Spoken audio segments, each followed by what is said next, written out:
Friends, welcome back to Swami's Kitchen. Today we are going to make rava muruk. Rava முறுக்கு ரொம்ப டேஸ்டியாகவும் ரொம்ப கிறிஸ்பியாகவும் இருக்கும். சுலபம் மட்டும் செய்திடலாம். இதை ஈவினிங் ஸ்நாக்ஸுக்கு நம்ம குழந்தைகளுக்கு செய்து கொடுக்கலாம். இதை எப்படி செய்திடலான்னு பார்த்துருவோம். இதுக்கு ஒரு மிக்ஸி ஜாரில் 1/4 கப்பு பொட்டுக்கடலை எடுத்திருக்கேன். நான் அளவு கப்பு தான் எடுத்திருக்கேன்.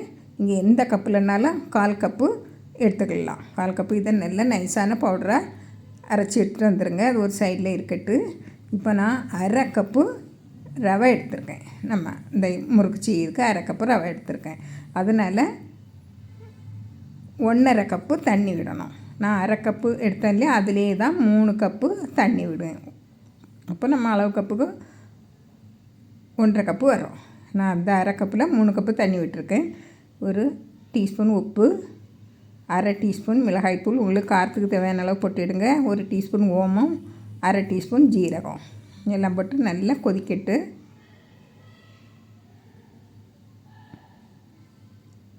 ரவைக்கு 1க்கு 3 அளவில் தண்ணி விடணும். பாருங்கள், இப்போ நல்லா கொதி வந்துச்சு. கொதி வந்த உடனே நம்ம இந்த எடுத்து வச்ச 1/2 கப்பு ரவையும் போட்டு கிளறி விட்டுக்கிட்டே இருங்க. கொஞ்சம் கொஞ்சமாக போட்டு கிளறி விடுங்க. இந்த ரவை நல்லா வெந்து வரணும். சீக்கிரமாக கெட்டியாகி நல்லா வெந்துடும். பாருங்கள், நல்லா கெட்டியாக வந்தாச்சு. இப்போ நம்ம இதை அடுப்பை ஆஃப் பண்ணிட்டு மூடி வச்சிடலாம். அப்படியே ஒரு 5 நிமிஷம் இருக்கட்டு.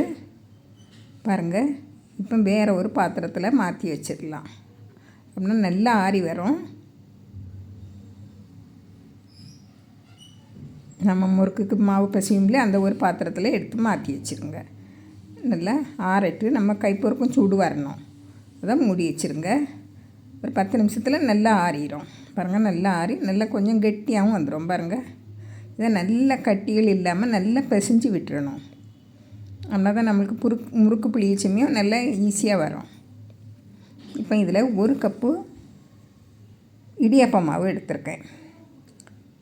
அதில் நம்ம அரைச்சி வச்சோம் இல்லையா பொட்டுக்கடலை மாவு, 1/4 கப்பு பொட்டுக்கடலை மாவு, அதை சலித்து எடுத்துருங்க. சலித்து எடுத்து இதை நல்லா பிசைஞ்சு விட்டுருங்க. நல்ல கட்டிகள் இல்லாமல் பிசைஞ்சு எடுக்கணும். பாருங்கள், இதில் 1 டேபிள் ஸ்பூன் சூடான எண்ணெய் விட்டுருங்க. 1 டேபிள் ஸ்பூன் போதும். நிறைய விட்டால் எண்ணெய் குடிக்கும். அதனால் 1 டேபிள் ஸ்பூன் கணக்கு, அதுதான் அளவு. ஸ்பூன் இருந்தால் பாருங்கள், இல்லைன்னா ஒரு பெரிய ஸ்பூன் இருந்தால் ஒரு பெரிய ஸ்பூனுக்கு 1 ஸ்பூன் விடுங்க. இப்போ நல்லா கலந்தாச்சு. இப்போ நம்ம கொஞ்சம் கொஞ்சமாக தண்ணி விட்டு பிசைஞ்சு எடுக்கணும். அதாவது நம்ம ரவையில் உள்ள ஈரப்பதம் எல்லாம் இருக்கும். அதனால் நம்ம கொஞ்சம் கொஞ்சமாக தண்ணி விட்டு பிசைஞ்சு எடுக்கணும். நல்லா அழுத்தி பிசைங்க. ஒரு 1/4 கப்பு தண்ணி தான் எடுத்து இந்த மாவு பிசையதுக்கு நல்லா பிசைஞ்சு எடுக்கணும். நம்ம முறுக்கு மாவுக்கு பிசைவோம் இல்லையா, அப்படி நல்லா சாஃப்டாக பிசைஞ்சு எடுக்கணும்.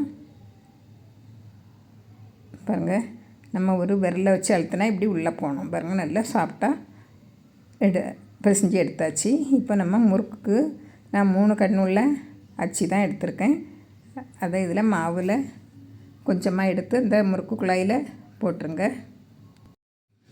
குழல் நிறைய மாவு அடைச்சிருங்க. அடைச்சிட்டு ஒரு பிளேட்டில் எண்ணெய் தடவி வச்சுட்டு அதில் சின்ன சின்ன முறுக்காக பிழிஞ்சு விட்டுருங்க.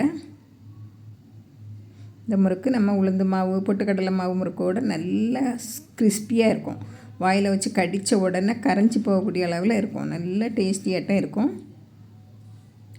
சுலபம் மட்டும் செய்திடலாம். நம்ம அந்த ரவை கிளறி எடுக்க நேரமும் அதை கொஞ்சம் ஆற வைக்க நேரமும் தான் டைம் எடுக்கும். இல்லை, சீக்கிரமாக நம்ம செய்திடலாம். இப்படி நமக்கு தேவையான அளவு சுற்றி வச்சுட்டு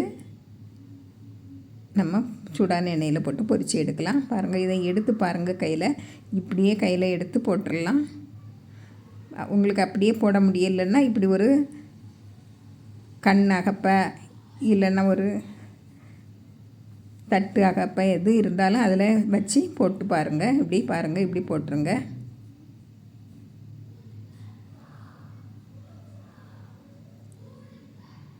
பாருங்கள் இப்படி கையிலையும் போடலாம், ஒன்றும் செய்யாது. கையில் போட்டாலும் நம்ம எடுக்கிறதுக்கு அழகாக வரும்ல, அதனால் கையிலையும் போட்டுடலாம். நம்ம கொஞ்சம் எண்ணெய் அந்த பபிள்ஸ் எல்லாம் அடங்கின உடனே திருப்பி போடுங்க. இது ரொம்ப அதிகமாக செவந்து வராது, நம்ம எடுத்து வச்ச பிறகு செவந்து வரும். பாருங்கள் இன்னும் கொஞ்சம் பபிள்ஸ் எல்லாம் அடங்கணும்.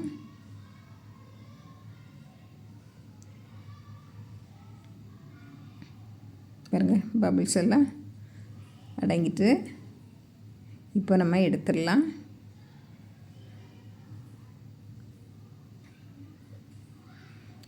எண்ணெய் நல்லா வடிகட்டி எடுத்துருங்க.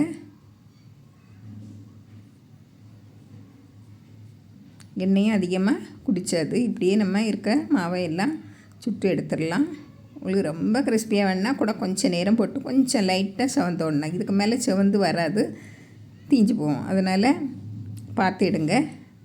பாருங்கள் இப்போ எல்லாம் கொஞ்சம் சுட்டு எடுத்துட்டேன். சுட சுட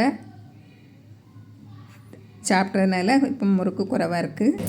பாருங்கள் இவ்வளோ கிறிஸ்பியாக இருக்குது. இதே போல் நீங்களும் செய்து பாருங்கள். பிடிச்சிருந்தால் லைக் பண்ணுங்கள், ஷேர் பண்ணுங்கள், கமெண்ட்ஸ் பண்ணுங்கள், மறக்காமல் சப்ஸ்கிரைப் பண்ணுங்கள். தேங்க்யூ.